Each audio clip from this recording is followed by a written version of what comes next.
Halo semuanya, makasih masih bersama Bang Hikam di channel Alur Film. Pada cerita Doraemon kali ini admin akan menceritakan alur cerita Doraemon yang berjudul Saya Adalah Seorang Pelukis Jenius yang Menggunakan Baret. Nah, cerita Doraemon kali ini pun dimulai dengan kita akan diperlihatkan teman-teman yang memuji lukisan dari Daisuke yang benar-benar sangatlah bagus. Nah, di sini Nobita yang merasa iri dengan Daisuke, dia pun akhirnya memutuskan untuk segera pulang. Sesampainya di rumah di sini, Nobita segera mengadu kepada Doraemon kalau dia ingin sekali memiliki lukisan yang sangatlah indah. Nah, di sini Nobita segera menunjukkan lukisannya kepada Doraemon. Nah, Doraemon yang melihat lukisan dari Nobita sontak langsung tertawa terpingkal-pingkal karena dia melihat gambaran dari Nobita yang seperti anak TK. Nah, itu membuat Nobita menjadi sangat kesal karena Doraemon sama saja dengan yang lain. Akhirnya di sini Doraemon pun segera mengeluarkan sebuah baret, di mana baret ini akan membuat seseorang bisa melukis dengan sangat bagus sama seperti aslinya. Akhirnya di sini Doraemon pun segera menunjukkan cara menggunakan alat itu dengan memasangkannya pada ayah Nobita yang sedang tertidur. Walaupun di sini ayah Nobita sedang tertidur, nampak dia bisa melukis. Nah, di sini akhirnya lukisannya pun jadi dan mereka pun terkejut melihat lukisan dari ayah Nobita yang benar-benar sangat asli seperti sebuah foto. Kemudian di sini Doraemon pun segera menjelaskan kalau baret ini bisa untuk melukis sesuatu 5 menit sebelumnya dari ingatan seseorang. Akhirnya di sini Nobita pun segera menggunakan baret itu dan nampak dia mampu melukis wajah dari Doraemon dengan sangatlah bagus. Nah, di sini Nobita pun menganggap kalau alat ini benar-benar sangatlah berguna dan dia pun berniat untuk menggunakannya dan menunjukkannya kepada teman-teman. Doraemon pun mengatakan kepada Nobita lebih baik dia nonton film saja. Nah, di sini Nobita mengatakan kalau dia tak ingin melakukan hal tersebut. Akhirnya Doraemon pun mengeluarkan sebuah alat yang mirip sekali seperti sebuah TV. Nah, di sini Doraemon segera menyetel TV itu dan terlihat di dalam film itu ada seekor monster yang sedang menyerang sebuah kota dan nampak kalau Nobita menyukainya. Nampak kalau para militer pun mencoba untuk mengalahkan monster itu, tapi monster itu terlalu kuat. Dan di sana juga tidak akan diperlihatkan kalau ada Suneo dan juga Shizuka. Bukan hanya mereka berdua, ada juga Nobita yang ditangkap oleh monster itu yang membuatnya menjadi sangat ketakutan karena akan segera dimakan olehnya.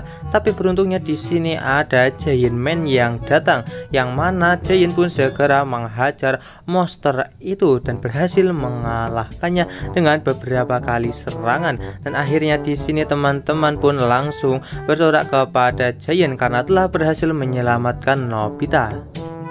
Nah, di sini nampak kalau Nobita menjadi sangat kesal karena dia malah menjadi orang yang ditolong oleh Giant pada film itu.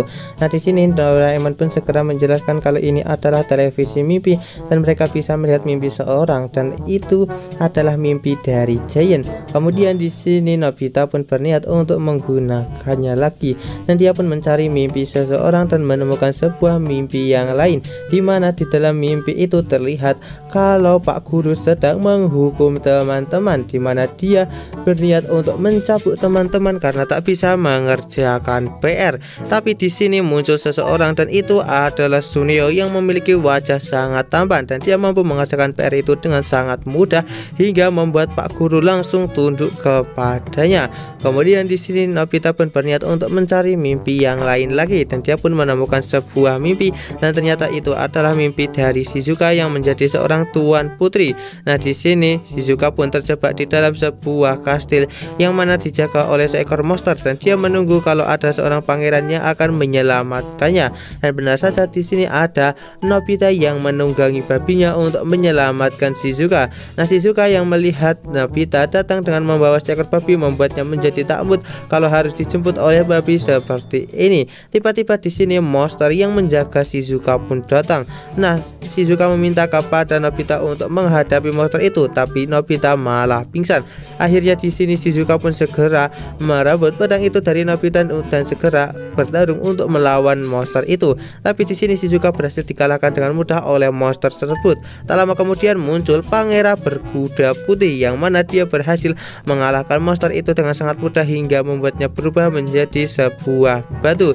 Kemudian di sini akhirnya Shizuka pun pergi bersama pangeran itu dengan menaiki kuda putihnya. Nobita yang kesal dia pun akhirnya menonjok TV itu hingga membuatnya pecah dan langsung mengeluarkan asap berwarna pink. Doraemon yang menyadari hal itu meminta kepada Nobita untuk segera keluar dari dalam rumah. Setelah mereka berdua berada di luar rumah, nampak kalau saat ini monster itu pun langsung keluar dan nampak kalau Pak Guru sedang mengendarai monster itu. Kemudian berita tentang monster yang menyerang kota pun sampai masuk ke televisi dan nampak kalau saat ini monster itu sedang membuat kekacauan di kota dan membuat semua orang menjadi sangat panik dengan kejadian tersebut. Kemudian di sini kita akan diperlihatkan Nobita dan juga Doraemon yang sedang bersembunyi di lapangan. Tiba-tiba mereka pun didatangi oleh monster yang sebelumnya berada di mimpi Shizuka, di mana monster itu segera mengejar mereka berdua. Nobita dan juga Doraemon mencoba untuk berlari dari kejaran monster tersebut, tapi di sini Nobita sudah tak sanggup lagi untuk berlari dan membuatnya terjatuh. Dan akhirnya di sini monster itu berhasil menghadang mereka berdua. Dalam kondisi terpojok seperti ini, akhirnya Doraemon pun segera mengeluarkan sebuah kapak batu untuk menghadapi monster itu sendirian demi mengalihkan perhatian agar Nobita bisa kabur. Dan di sini nampak kalau Doraemon berhasil dikalahkan oleh monster itu dengan sangatlah mudah, dan dia sepertinya sedang diinjak oleh monster itu dan membuatnya kewalahan dan langsung meminta kepada Nobita untuk segera pergi. Dan di sini Nobita pun segera pergi meninggalkan Doraemon yang saat ini sudah kalah menghadapi monster itu, dan dia pun mengatakan takkan pernah melupakan Doraemon sebagai sahabat sejatinya. Namun ternyata semua itu hanyalah mimpi, dan Doraemon segera mematikan televisi mimpi itu, dan dia pun merasa sangat kesal karena mimpi dari Nobita benar-benar sangatlah egois. Ditambah lagi saat ini dia sudah terlambat untuk masuk ke dalam sekolah karena mimpinya itu. Kemudian cerita Doraemon kali ini pun ditutup dengan kita akan diperlihatkan Nobita yang masih bermimpi tentang kejadian yang sebelumnya. Sekian cerita Doraemon dari admin. Jangan lupa untuk like, share, dan juga subscribe ya. Bye bye.